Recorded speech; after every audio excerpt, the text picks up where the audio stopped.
The Secrets of Doctor Who is brought to you by the Star Quest Production Network and is made possible by our many generous patrons. If you'd like to support the podcast, please visit sqpn.com/give. You're listening to The Secrets of Doctor Who, episode 210. Oi! Don't be scared. All of this is new to you and new can be scary. When people need help, I never refuse. There's this moment when you're sure you're about to die, and then you're born. I know exactly who I am. I'm the Doctor. Ta-da! Ooh. Should be fine. Hi, I'm Dom Bettinelli, and you're listening to The Secrets of Doctor Who, where we discuss everything about the hit BBC series, Doctor Who. And today we're discussing the January 1st, 2021 New Year's special featuring the 13th Doctor, Revolution of the Daleks. And joining me today on the panel are Jimmy Aiken. Hi, Jimmy. Howdy, Dom. And Father Cory Stika. Hi, Father Cory. How's it going? Very well, thanks. Before we get into it, folks, I just want to remind you to remember to like The Secrets of Doctor Who on our Facebook page, where we're at facebook.com/Secrets of Doctor Who, and join the conversation there. You can also follow us on Twitter, where we're at SQPN, and we love to get your feedback wherever you can find us.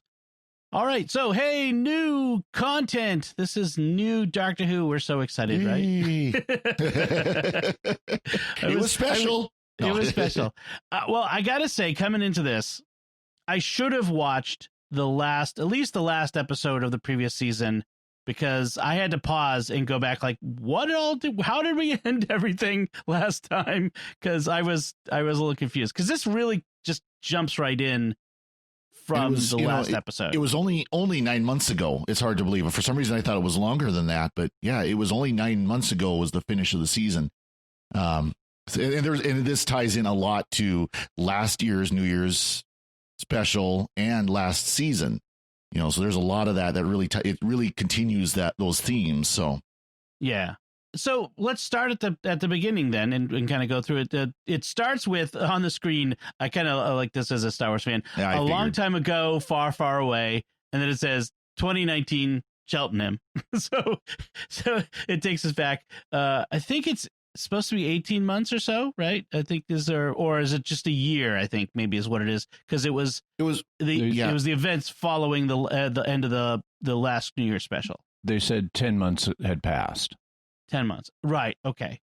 Well, after the final episode of the season. So yeah, it was a year, because it was 6 days after the previous season or previous New Year's episode.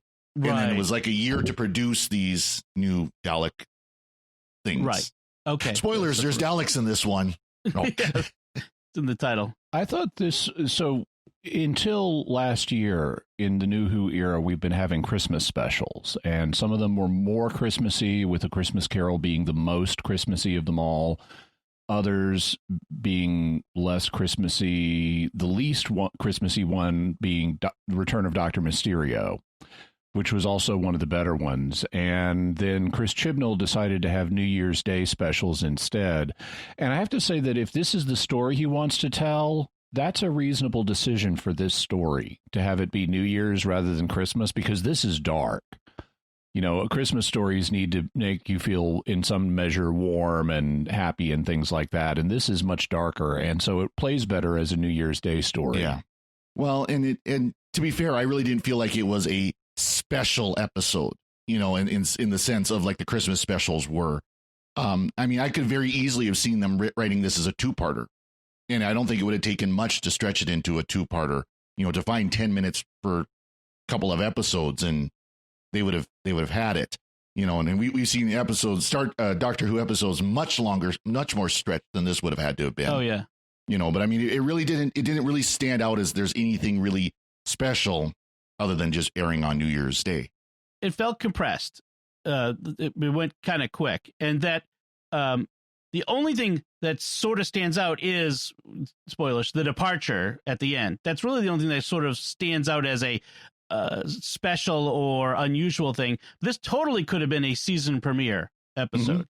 So the title is Revolution of the Daleks. So we know the Daleks are involved. We know there's going to be some kind of revolution. So as you're watching, you're waiting for when is the first time they're going to mention the word revolution. That's going to give us a clue about what's going on. And the episode starts with the end of the last New Year's special, where the Doctor and companions defeated a scout Dalek that had turned up on Earth. And this episode begins with cleaning up the aftermath of that, where we see the shell of the Dalek, which has been killed, being taken to a secure facility in England somewhere. And on the way, it's hijacked.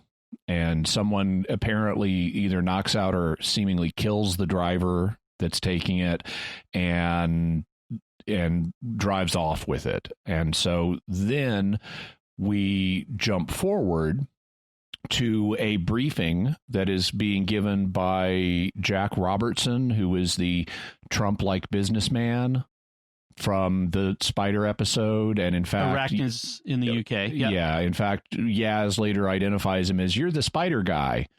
And that was a fun line, but he's back. I found him very annoying last time. I found him less annoying this time. Yeah, I agree. They weren't playing him down. Yeah, they weren't playing the Trump angle as much, and he's just an evil businessman. Now, I have my problems with every time we see a businessman. Why does he have to be a villain? Right. You know, that's gotten stale. Villain or completely focused on money and profits and PR, and because he's talking about something's going on, like they're in the Dalek regeneration warehouse, and he's like, well, this is going to look bad for PR. What? Yeah. That's words he would not say. So literally. So he's giving a briefing to a senior British politician who is a Margaret Thatcher surrogate. And her star is rising. She's going to become the new prime minister in this episode. And even though she doesn't physically resemble Margaret Thatcher that much, her attitude is a clone of Margaret Thatcher in the way Chris Chibnall perceives Margaret Thatcher, the same way Jack Robertson's attitude is a clone of what Chris Chibnall perceives Trump's attitude to be. And so this is basically Trump meets Margaret Thatcher, and he's got this proposition to help her out because he's reverse engineered the Dalek shell and made a security drone out of it. And he's got an assistant who's apparently in charge of the project, who's there too. And they come really close to where people are rioting. And I was confused, is this a real riot or is this being staged for demonstration purposes? He says it was staged. Okay. He said it was a stage, yeah. But the Daleks come out and they use, instead of zapping people, they use water cannons on them, and they release gas, like tear gas, and they use ultrasonics to, subdue people. And so they're like nicer, kinder, gentler Daleks. And there's no octo squid in there, and these are just drones. But we've seen this plot before. We've got Daleks being used in service of good, and initially so when they initially took this angle, I'm like, okay, I've seen this plot before. This is power of the Daleks. This is evil of the Daleks. This is victory of the Daleks. The Daleks seem to be doing something good, but inevitably there's going to be the heel turn and they become villains. And I said to myself, I'm not particularly interested in that. I'd rather see something new and different with Daleks that hasn't been done that often. But I thought that they ended up pulling it off okay, given that that's the plot they were going with. I found it more enjoyable than I would have thought. I actually kind of like the look of the new Dalek, especially with the LED lights kind of behind the grill there and everything. But you could see the junkyard Dalek from the last year's special in the new Dalek, where there was little hints and things that kind of matched up as far as parts and pieces from a junkyard that were just made to look better. So I kind of like the look of it. And yeah, I like the idea that these are basically empty shells that are artificially, AI controlled. However, spoiler, they don't stay empty for the entire show. In fact, for not most of the show, they're not empty. Yeah. And the revolution in this case, the initial revolution is these are a revolution in security because they're going to assist police in quelling domestic disturbances and things like that. They're also going to have their own revolution later on where they want to take over the Earth. Well, it's also, I think, a revolution among Daleks between the SS Daleks that show up, the special police Daleks at the end versus these hybrid Daleks. I think that's also part of the revolution aspect. That's what I was referring to. These Daleks, these security-based Daleks are going to revolt and have a revolution. Oh, okay. Yes. Both against the humans, masters, but also against their Dalek series as well. Right. Okay. Well, there's also a theme sort of in this, which is a contemporary theme of the idea of we have to give up a little liberty for security. What are we like? The prime minister's I'm jumping ahead. The prime minister's very first speech upon becoming prime minister is where the security is the most important thing, and therefore we're implementing these AI drones to watch over us on every street corner, which I think, especially from the British context, given there's always been this talk about the cameras, the closed circuit cameras everywhere in Britain and all that sort of thing. This is a tension that we have in our society right now of how much security for liberty and what are we potentially introducing into our into our society when we turn our security over to AI and technology and that sort of stuff. So that I think there's a bit of that theme as well in this episode.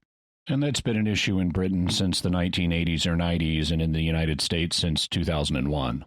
Right, definitely. One of the key aspects of the plot is that the former tech secretary Jo Patterson, who becomes the PM, she's in league with Robertson. She had tipped him off to the Dalek, and that's how he hijacked the Dalek, which I think is kind of interesting. That it just sort of. The fact that this alien technology was stolen and it kind of got let go, like it wasn't a major crisis in unit tracking it down, but that's just kind of funny. Again, Chris Chibnall has shut down unit, so unit doesn't exist anymore to track it down, and now of course you got your technology minister, now prime minister, who is spearheading the thing. Although they have that one little scene where you get the little wink, wink, nudge, nudge. Nothing about this. You didn't know about this. By the way, turn empty car factories into Dalek factories. Right, that are in her district. So the quid pro quo. By the way, Dom, did the prime minister look familiar? Yes. Who is she? Harriet Walter. She was Dr. Colonia, a physician in The Force Awakens. Oh, yes. She's the one who treats Chewie at the end. Yep. Yes, and calls him a big baby. Or sort of, yeah.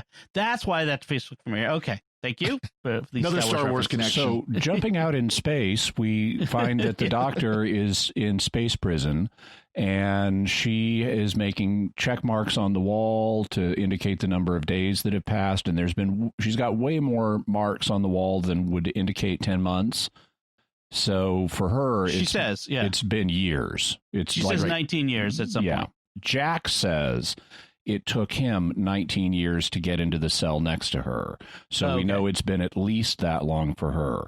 But she's got her daily routine that she does. She says hello to each of the security cams, noting their individual number. She greets people who are her fellow prisoners. There's a weeping angel that she refers to as Angela. There are a couple of Ood that she refers to as Bonnie and Clyde. There's a Patang, and there's a big shaggy grassy green thing in the distance that I really want to know more about. But unfortunately, we don't learn about it. But we get to see what the Doc's doing. Then we jump back to Earth, and Yaz is inside the TARDIS house. Because at the end of The Children of Time, the Doctor sent the companions back to Earth in a TARDIS that masked itself as a house in a typical British, neighborhood. And Yaz is in there, and she's apparently been obsessing about trying to find the Doctor and figuring out how to use the TARDIS to track the Doctor. And Graham and Ryan show up and are trying to be reasonable with her, but she's kind of obsessed, and they're concerned because not just is she obsessing, but they have discovered this Dalek drone thing via some leaked online video. Right. And this is when we get now that the tech secretary is becoming PM, we have this meeting with Robertson where they have this agreement to roll out the drones, and at no cost to the British public. I like that bit. So Yaz and Graham and Ryan are like, they know the Doctor isn't there, and so they know that they have to kind of be the ones. They have to be the Doctor. So this is that classic companions filling the Doctor's shoes sort of moment, and they have to figure out how to get into Robertson's office now that they've recognized him without a TARDIS or psychic paper, which put a pin in that. We'll be coming back to the psychic paper later. And so there's going to be this whole scene of them trying to do the Doctor thing without the Doctor and realizing how much harder it is without having the Doctor on your side. And this is when we then switch back to Captain Jack showing up in the prison. There's a whole scene of them using this little technology that lets them walk through walls, and then to a vortex manipulator that he smuggled in. And he's apparently been there for a very long time too. Like he said, it took him 19 years to get the cell next to her or something like that. So it's been quite a long time. And the Technobabble special effect they use to escape is actually pretty cool. They're in a bubble that we see that lets them walk through walls, and the thing is, it's got a timer. They have to do it very quickly because it's not going to last very long. But they're able to get to where Jack has a vortex manipulator stashed, and voop, they're out of there. Yeah. Well, and also it's a temporal freezing gateway inhibitor bubble, if you want the big technical term. So it also stops time. Right. Very so it's also temporarily for 30 seconds or whatever it is, so they can walk through the walls and get out of there. Right. So we also then find out that Leo Ragazzi is the guy who's helping. I almost said Trump. Robertson developed the defense drones. He's the tech guy. He's the brilliant scientist who does the classic trope of I did it because I could, not because I thought it was a good idea. And this was he found the DNA. He thought it was a good idea. It just wasn't. Right. He didn't really think it through too much, I guess. So he found the DNA traces of the Dalek symbiont, or whatever you want to call it, inside the casing, and cloned it and grew a Dalek, which, okay. And Robertson which he has in a tank. He's also connected it to their systems, and it had an immediate response, and he knows it's sentient, and it could do things to their systems. And Robertson, to his credit, is not on board with this at all. He says that the Dalek squid thing is disgusting, and he calls Leo crazy for hooking it up to our systems, and he orders its immediate incineration. And for once, this is refreshing. We're getting to see a businessman who's having the right reaction to Daleks. Mm-hmm. Although there is the bit of the cliche where he makes the order and then walks away and doesn't make sure it's followed through. So you have the whole thing where Leo carries it to the incinerator. For some reason, he opens the box to let the Dalek out. I know, you don't want to throw the whole box in. Yeah. I think the box may have been too big to fit through the opening or something. The worst part is it didn't look like it, but still, you got to have the Dalek is going to escape somehow, and, as we see, take over Leo's body, basically. It does an alien, and later on we actually get an actual facehugger moment from one of the Daleks with Jack, but in this case it grabs him around the back and takes control of him. Calls him a puppet, which is a new ability for Daleks. I don't recall seeing that. We've seen them manipulate humans before as far back as the first Doctor's time, when we had the Robo-Men that were Dalek-controlled humans, but they were controlled via a headset, not directly by a Dalek seizing control of their central nervous system. And we've also seen where they've had the eye stalk pop out of their forehead in the same kind of routine. Hated that. This was much better than that. Yep. Yeah. So we do get several moments throughout this episode, by the way, where we pause the action for the characters to kind of talk about where they are in the arc of their character arcs. And this is one of those moments where the Doctor and Jack have a moment where she talks about like why she was in prison. Now remember, she was arrested by the Jadoon for the crimes of Dr. Ruth, or the crimes that she doesn't remember as the Division? The Division. Yeah. And so she's now been identified as the same person, and that's why she was in prison. And so she's kind of ruminating, like, I've had all these decades to think about, who am I? I didn't know who I was. I didn't know who I am anymore. And while too much of that would be kind of annoying, and they flirted with that a bit in this episode, going a little too much on that, it is good to have the Doctor not just move on from the whole timeless child revelation and not deal with that. So this is a flaw in the writing. So she said that she was arrested for evading the Jadoon originally, and then they tacked on, like 700 other charges for things that she's done, including things she remembers. So she says they put me in prison for being me. But the thing is, if you've really been in prison for, let's say, 20 years, you should have time to process all this. You should be able to move on at this point from the revelation that you had all these previous lives that you didn't know about. You should not still be grappling with that after 20 years of meditation, where you can't distract yourself by going out and having adventures. So I think this is a flaw in the writing. I understand narratively, we, the audience, want to see her dealing with the fallout of learning this, or at least, that's the dramatic logic of this situation. We should see her dealing with this revelation. But because they wanted to make her be in prison for 20 years, it subverts that. So the simple thing to do would be to say, no, it's only been 10 months for her. Right. We don't have to hype everything way out of proportion. Right. That is a bit of a flaw, like this desire to always make everything like so dramatic of, it's not just been 10 months like it has been for us, but it's been decades because she's the Doctor and the Doctor can live forever, sort of thing. Yeah. And I got the impression it was even more than 20 years. It was 20 years that Jack was trying to get to her, but she was there even longer than that, and so, and that makes it all the more, it's like by that time she should have had it figured out.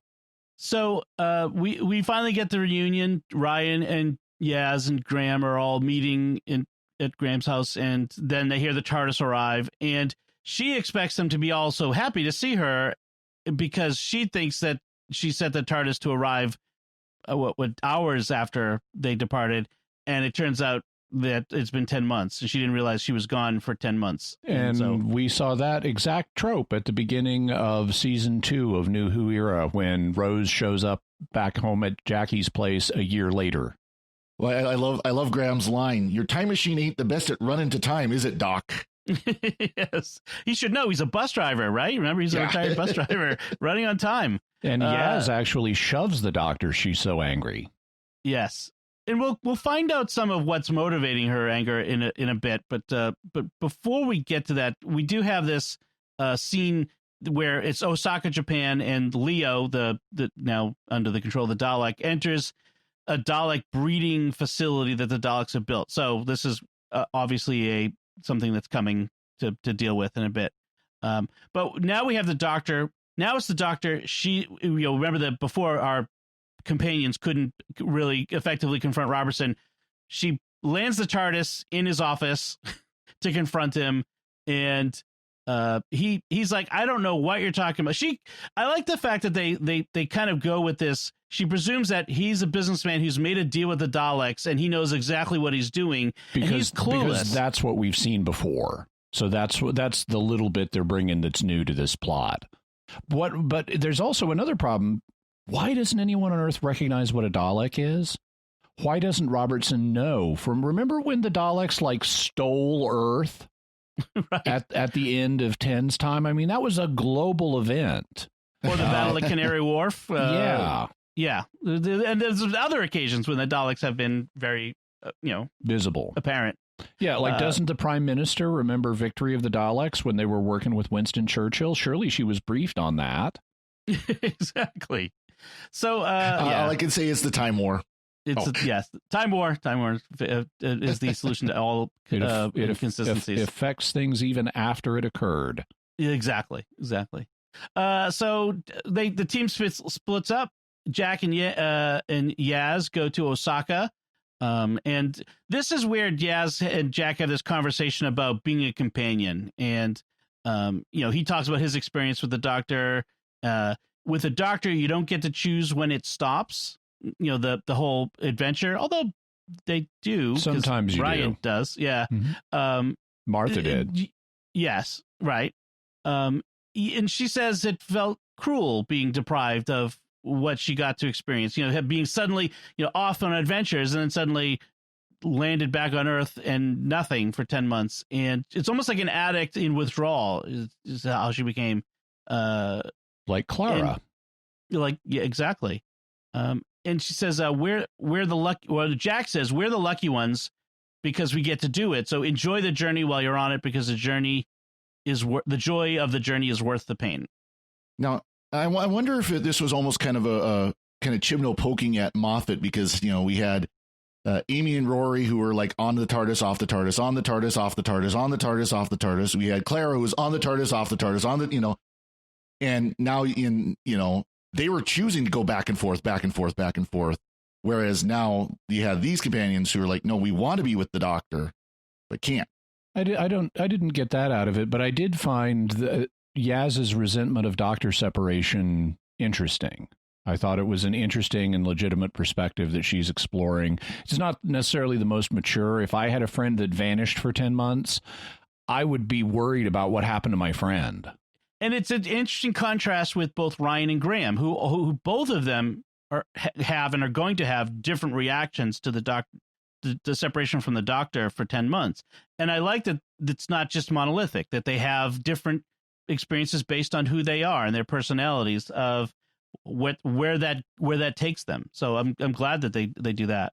And it works out well with Yaz, where she gets mad at the Doctor when the Doctor shows up, but because she was so it's kind of like that thing of mothers worried about their child until the child gets hurt, and you wait till we get home. Right. I did like where Yaz gets in an insightful line on Jack, because he's got this big, flashy, showy personality, and at one point in their conversation in Osaka, he's sort of fishing for a compliment. And he does it more than once. And she says, "Are you feeling insecure? Because you seem to need a lot of praise." Yeah. It's like, yep.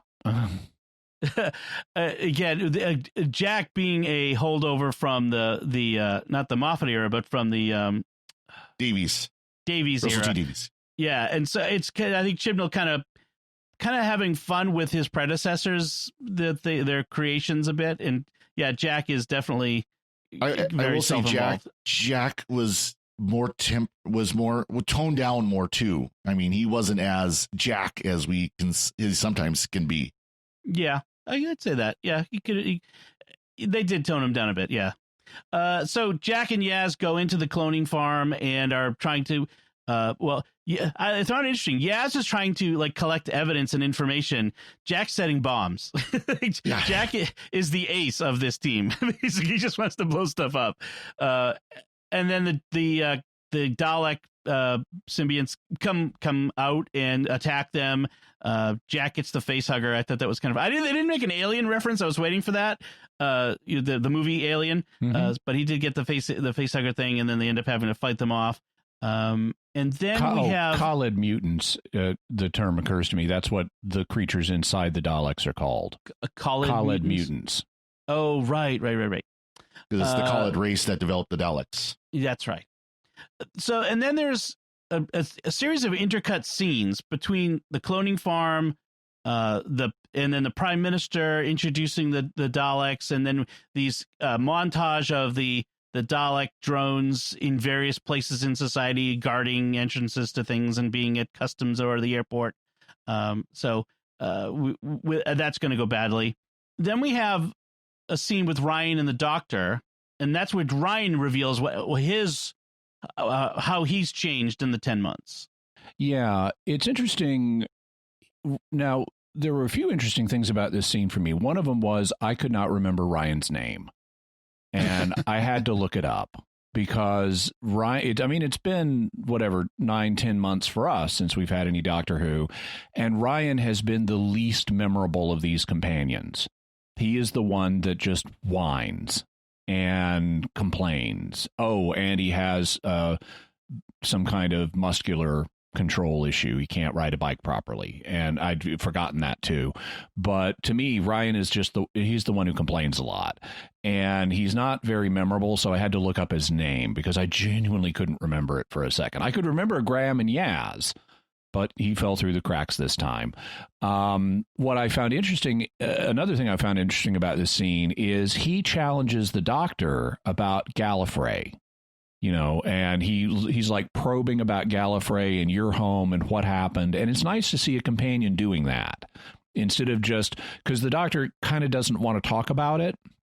And it's nice to see a companion challenging the Doctor and saying, no, we're going to talk about this.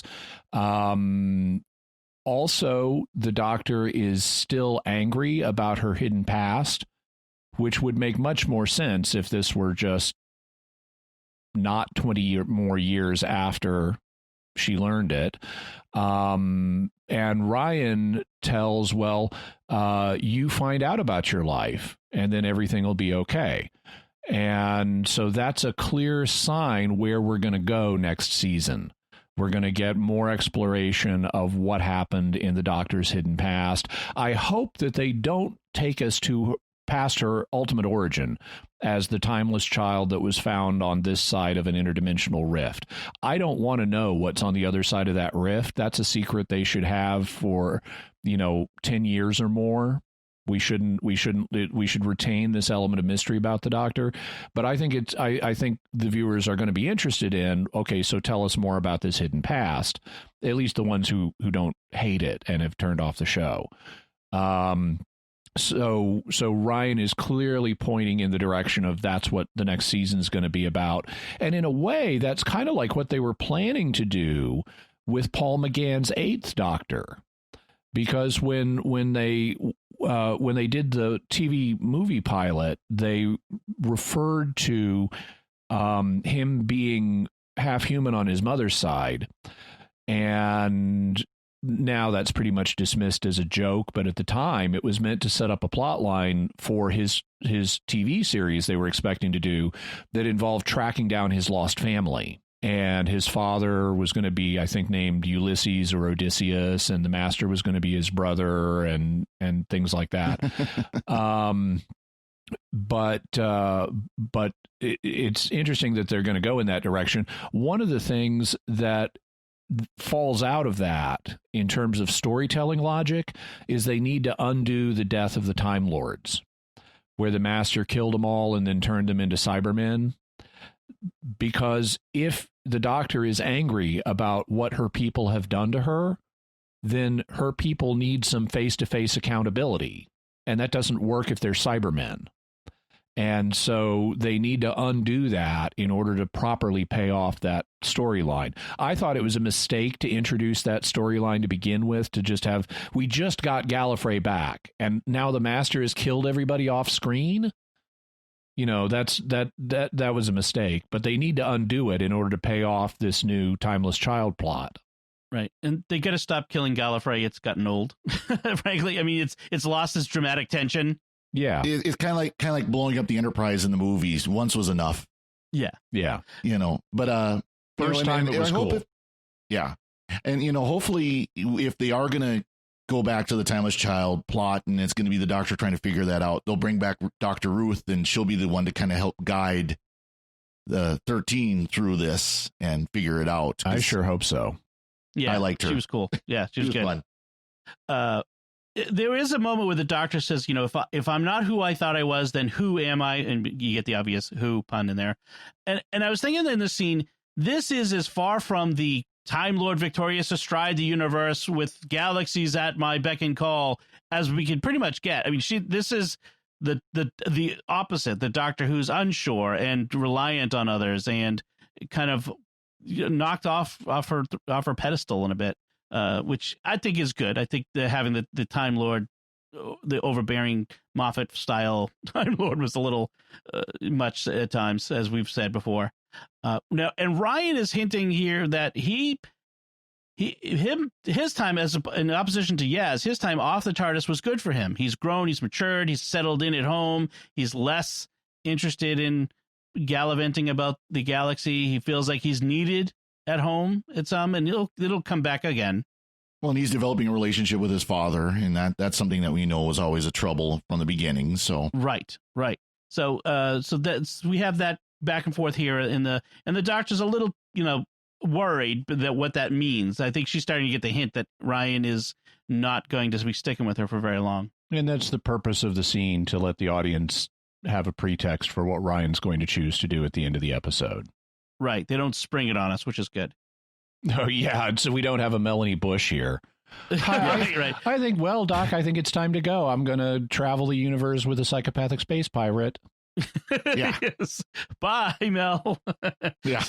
So the Dalek symbiont, there's the Khaled clones end up transporting themselves, transmatting into the Dalek drone shells, and then start killing everyone. The usual mayhem that we have in the special that's transferred from Christmas to New Year's. and they want to take over the planet, which is interesting because if you're a longtime viewer, it's interesting because the Daleks do take over the planet in the 22nd century. And if they take it over now, it's going to severely disrupt the timeline. And the Doctor has mentioned previously that the Daleks don't want to do that. They don't want to upset the timeline in this way. And that's why they've always held back from trying to take over the Earth in the present. But these guys want to do that. And that's, if you're a longtime viewer, you're thinking, okay, how is the broader Dalek race going to react to that? Not well. So the Doctor, when the Doctor decides to let the broader Dalek civilization know that these guys are on Earth, and that prompts a group of Death Squad Daleks to come in to deal with them. Yes.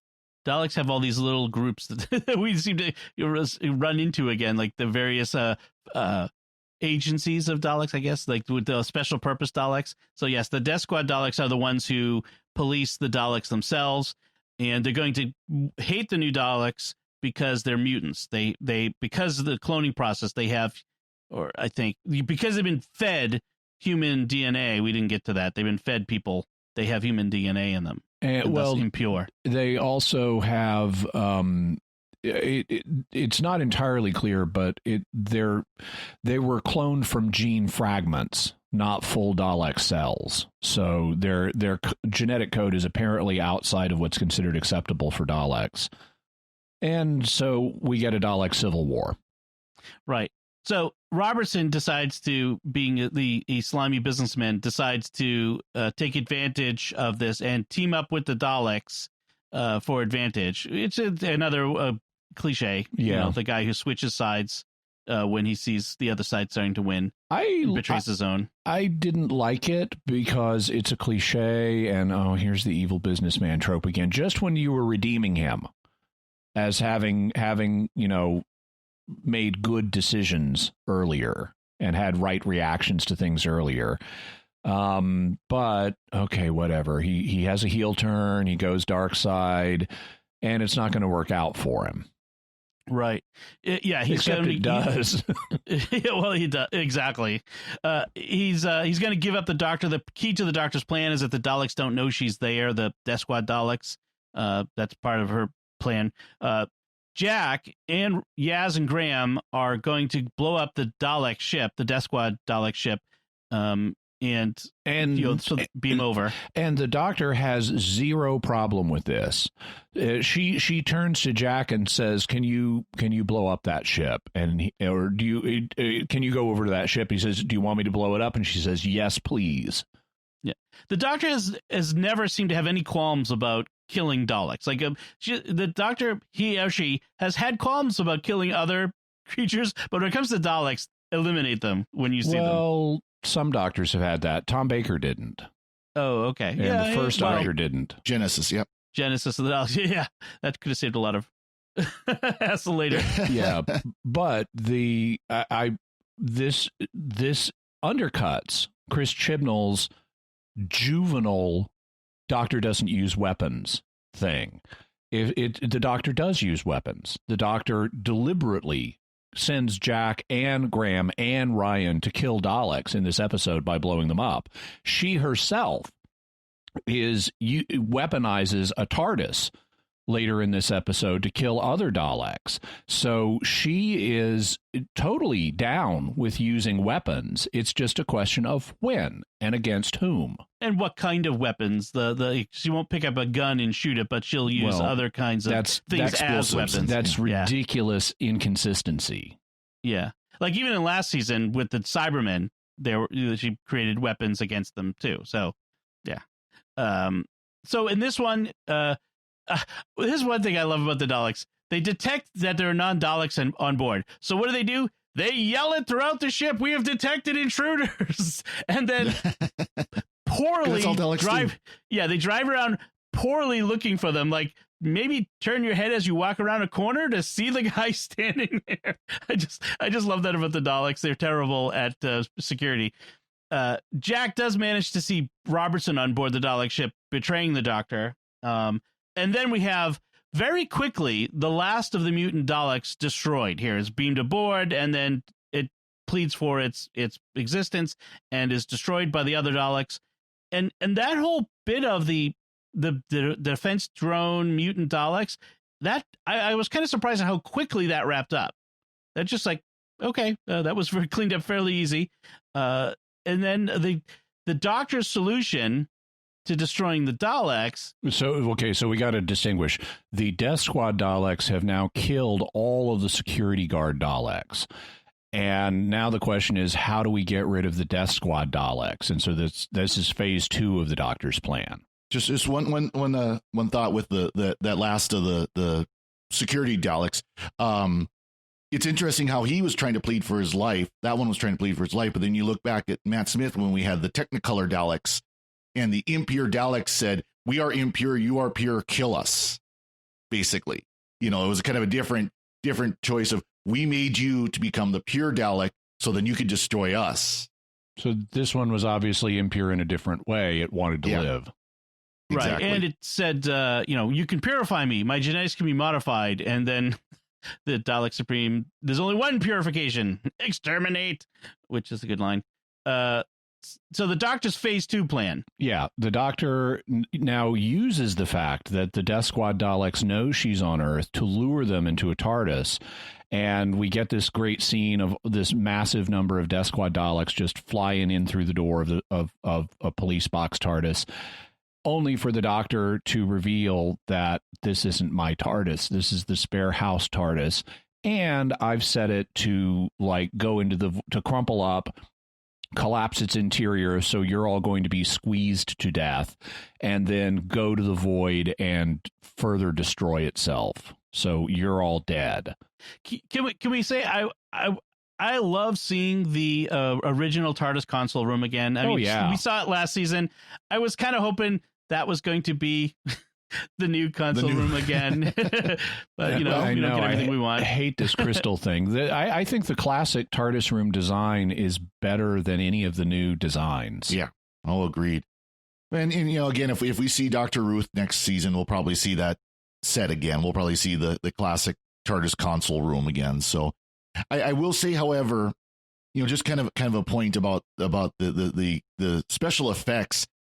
The BBC must have cut their special effects budget, because there are a couple of places they look really creaky, and the TARDIS collapsing in on itself. Yeah, it was kind of like a 1990s 3D video game. Think like Super Mario 64 or something like that. It did look good. Where it was very angular, and I don't know if they just kind of jerky, kind of jerk. And I don't know if this is a consequence of having to work from home versus working in a fully equipped office. I don't know, but it didn't look good. On the other hand, the explosion of the Dalek ship that the Death Squad Daleks came in looked really cool.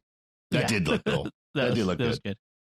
So, as things wrap up, Robertson is on TV taking credit for saving the world. The sleazy businessman who comes out on top. I kind of like that. The Daleks didn't just kill him, and he even though he had a heel turn, he then has a face turn, and he's kind of this survivor guy you can love to hate, I think is how he's meant.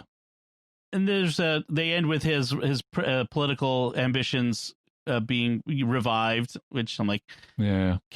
If he never shows up again, I'd be fine. Like, let's move on. Oh, and he's being put in for knighthood as well. Yes, yeah. I love how though that takes some of the wind out of the sails of the Doctor, because normally at this moment in the story, the Doctor is going to confront him in a scoldy manner with what he did, which was genuinely evil. He turned to help the Daleks. He betrayed the Doctor. All of that's really evil. And normally he would get this comeuppance. And so I like that and the Doctor would be there to enjoy that. Or he would just die. And I like that they're subverting that. So not only does he not have what we expect happen to him, he actually benefits. Then we also wrap up the Jack's participation in this, but with a phone call. He calls the Doctor. Turns out he's hanging out with Gwen Cooper from Torchwood. What was the Torchwood? Thank you. And so he's going to stick around on Earth for a bit. So we may see him again in the next season. It's possible. And then the Doctor's she has a baby now, I think, if I recall correctly from a line of dialogue. Yes, she has a son. Her son, yes, she took out a Dalek with a moped in her son's boxing gloves, he says. So the Doctor's like, okay, fam, it's time to go on our next adventure. We're going to the Meringue Galaxy. It's not a place, it's a restaurant where everything is meringue, which I'm like, that's kind of funny. And Ryan speaks up like, well, no, I think I'm done. I want to stay behind. The planet needs me. So there are several thoughts I have about this departure. The first one is why Ryan wants to leave is not at all clear. He says, I know what I want to do with my life now, and my mates need me. It's like, so what do you want to do with your life now? Why do your mates need you? We all have friends. That doesn't stop us from going on trips. And hello, time machine, you can be back tomorrow. So go 10 months. Yeah, or you could go out to dinner with your friends here and come back later today. So I don't think even though they've clearly signaled earlier on that Ryan is thinking about leaving, they haven't shown us why. This is off-screen stuff that is motivating us. We don't see Ryan falling in love with someone he wants to stay with or something like that. So his motives are not sufficiently explored in my view. And then Graham, now Yaz is all up to go. She was suffering from intense Doctor separation anxiety, kind of like, some pets do when their parents go to work. Right. But and Graham is now in the middle. And so Graham becomes the dramatic focus for a moment, and he decides, okay, I'm going to stay with Ryan because I don't want to miss out on being with Ryan. And that's sort of okay, except again, time machine. You could go have some more adventures with the Doctor and still come back and see Ryan. The limiting factor, though, which they could bring up and don't, is that Graham is older and he's a cancer survivor and he might die out there. But that didn't, so I don't know.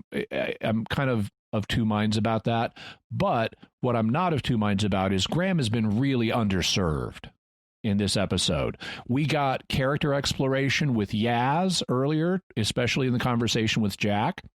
We got character exploration earlier with Ryan talking to the Doctor. They both had moments where they said interesting things and got to shine. Graham, nothing. We have had no character exploration of Graham here. And so I just thought he was very underserved in his final outing. I agree.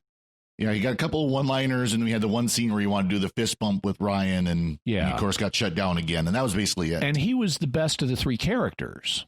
Yeah, I was going to say that. Yeah, he's the best. I don't know if he was like, I don't know what other fans, if they think he was the best, if they thought he was if he was the most popular of this grouping, but certainly among us, we thought he was the best. And yeah, that is, it feels like he's ill-served by that. But in any case, the Doctor does give them a going away present. She gives them their very own psychic paper so that they can continue to do their thing. Just sort of like Sarah Jane did when she went off on her own and continued to do the Doctor sort of thing on her own. Yeah, he gave her K9. And, yes, right. And when he sent River Song off, he gave her a sonic screwdriver. Yes, nice gifts. Graham's final note to the Doctor says, I was wrong. We do get aliens in Sheffield, which is a callback to the very first episode with them, where on the train we don't get aliens in Sheffield.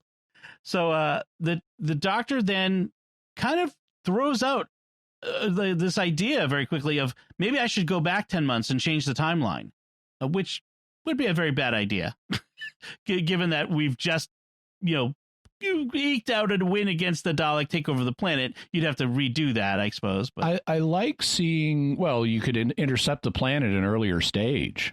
Well, that's true. That's true. Yeah. But I like that they explore, when we have a companion departure, what are the Doctor's feelings, and the Doctor being open to changing the timeline, because that's been a question, ever since Adric's death. Why don't you go back and change this? And at the time, Peter Davison's Doctor was adamant, this is forbidden, I can't do this, don't ever ask me again. And the Time Lords were there to enforce that. But more recently, we've had similar questions. Why don't you go undo the death of Danny Pink? Clara was adamant about that. She was throwing TARDIS keys into a furnace to try to get him to do that. And the Doctor has still always been adamant about not undoing things that pertain to companions. And it's nice to see the Doctor here acknowledging, yeah, I'd kind of like to do that. Right. I think I like Liaz's reactions. It's okay to be sad, and it's sort of a message to the audience too. It's okay to be sad when things change and to lose people that you don't want to lose. And the idea of, you would be kind of subverting Ryan's free will in a sense, of he's told you he doesn't want to, and then it'd be like going back in time and sort of, maybe if I go back and redo it, I can change his mind and he'll stick with me, that sort of thing. And that's not the best thing to do. So I like Yaz's response. So we end with a scene of not the Doctor, but Ryan and Graham back on the hill above Sheffield, Ryan trying to learn how to ride his bike again, and maybe doing a little bit better, but not great. And then talking about some mysterious doings that they've been reading about online that maybe they're going to go check out. Weird stuff in a village in Finland about a troll invasion. Okay, Big Finish, get on it. Let's going on this. And then a quarry in Korea that's shut down because workers are reporting gravel creatures that came to life. And so they've got the psychic paper to get them anywhere they need to go. And then there's this moment where at the very end, they're kind of looking at the sun on the horizon. Again, another bit of a cliche of the sun setting on their time. And they see Grace. Remember, Grace is Ryan's grandmother and Graham's wife, who had died. And they see her smiling at them. They both sort of see her, I guess. And then she fades away and they go on. What did you guys think of that? I thought, oh, great. The Doctor Who universe acknowledges the existence of souls. Yeah. Yes, that's true. I think it's nice they bring Grace back, who was there at the beginning, and frankly was the more gung ho of the three initial folks from that family that the Doctor got to see, got to meet. So it's nice to bring her back again at the end. Overall story, I'll just say, like, I agree. Robertson was much less of an annoyance than he was in Arachnids in the UK. I thought the story went very quick. Again, it could have definitely been a two-parter. And they didn't dwell too much on the political aspects. They could have been a lot more heavy-handed on the politics, and they weren't. And for that, I'm appreciative. They focused much more on the characters and the adventure bit of the story. But what do you guys think of this one, Father Cory? I agree. I mean, I enjoyed it. It was a very enjoyable episode. It was like I said at the beginning, it was something that I thought could have been a two-parter very easily, because it wasn't, there was nothing in it that screamed this needed to be a New Year's Day special. And maybe that's a good thing, to be honest with you. Maybe that's a good thing because, we've talked before about some of the Christmas specials like we did at the beginning of this episode. You strip the Christmas stuff out of there and it's pretty much just a regular episode anyways. So, no, I enjoyed it, and it was kind of refreshing to not have, like you mentioned, the political stuff and things like that. Politics were touched on only as so far as you're dealing with the prime minister, and that was about it. Jimmy? I thought it turned out better than I expected. If I were rating it on a scale of 1 to 10, I would probably give this a 7 or a little higher than a 7, maybe, whereas I was expecting to give it a 5 or a little higher than a 5, maybe. Yeah, I agree. I would put it 7 or 8 right there. We should talk about some news coming out of this episode. Just a couple of things before. Just a couple little notes. When the Doctor's in jail, she's going to tell herself a bedtime story, and it's the first line of the first Harry Potter book. She starts out telling the story of Harry Potter, so she must have it memorized, apparently. I got a kick out of Graham and Ryan. Robertson couldn't figure out what was going on in the TARDIS when they brought him in, and Graham and Ryan kept him in the dark. Graham goes, "Are we still telling him?" Nope. And they just keep, so he couldn't. And then kind of a strange note, but when some of the companions were hiding, they were sitting next to a ladder. Why do Dalek ships have ladders? That's a good point. So you can fly up them. Yes. Yeah, exactly. Very good. So anyways, just wanted to throw those couple of quick notes. Jimmy, do you have anything left on this episode before we move on to talk about? No. Okay. So the coming out of this episode, there's been some news. One of the things that we got was that the next season or the rest of this season, I forget whether this was. Don't worry about it. Next season.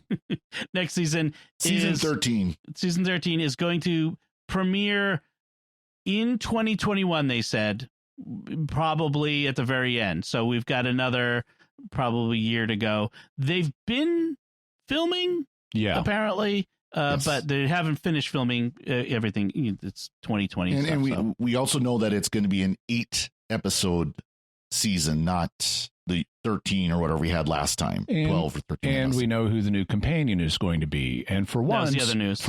It is not going to be a young, attractive 21st century female, because Yaz already has that covered.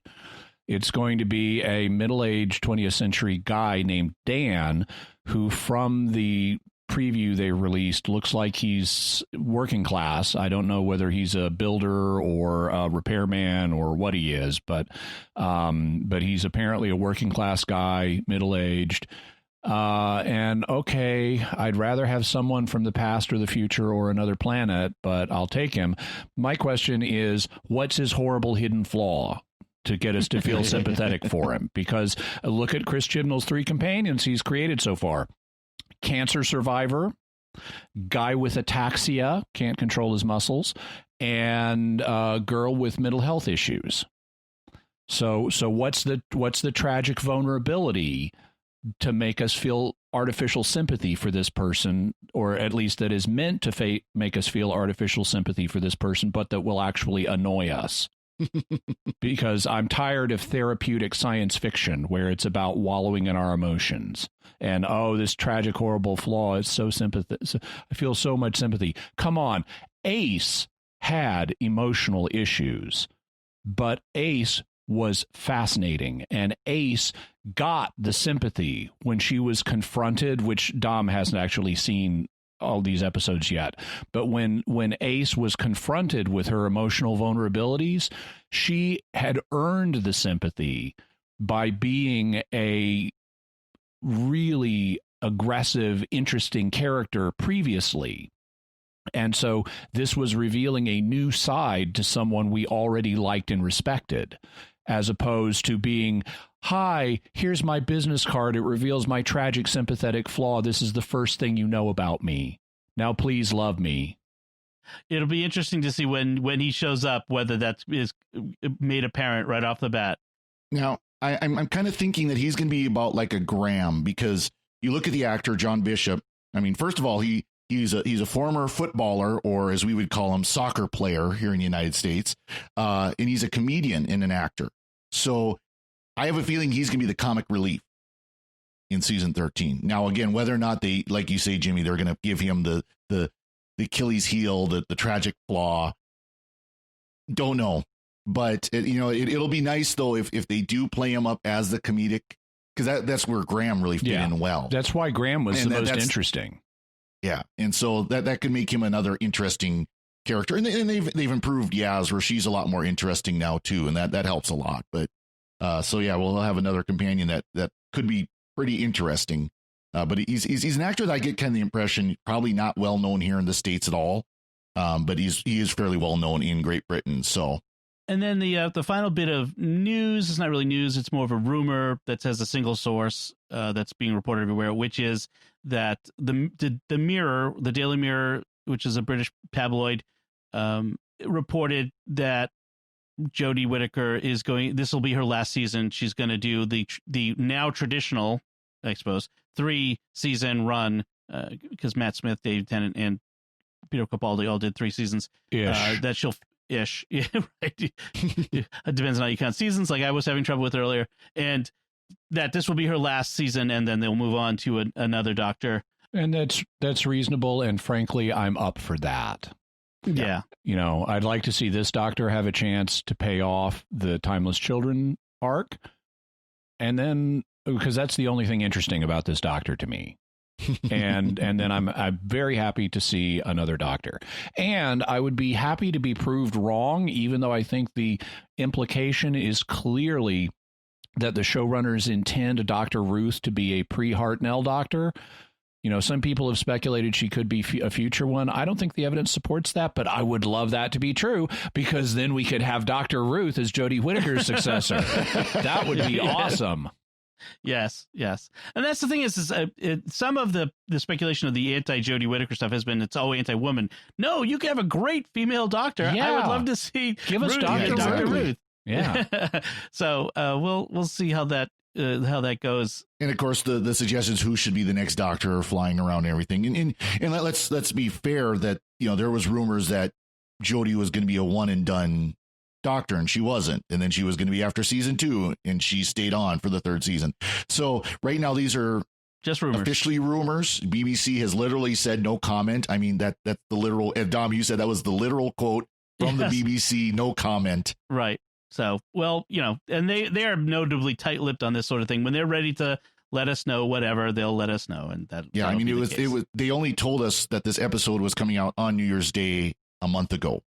Right. So and we knew it was coming, but they waited for a month before to actually tell us when. On the other hand, we kind of knew about Ryan and Graham months ago from the filming and rumors and stuff. So we'll probably find out something in the next few, interim year or so. But until then, we'll just take it as it comes. I think that should do it for now. We'll be putting a cap on New Who for a bit, and new episodes of New Who for a bit, but we'll be going back to doing our regular thing. Anyway, before we finish out, I do want to, very important business, thank our patrons who make it possible for us to create the Secrets of Doctor Who, including Robert C., Alan P., Leland M., Ferdinand V., and Jim K.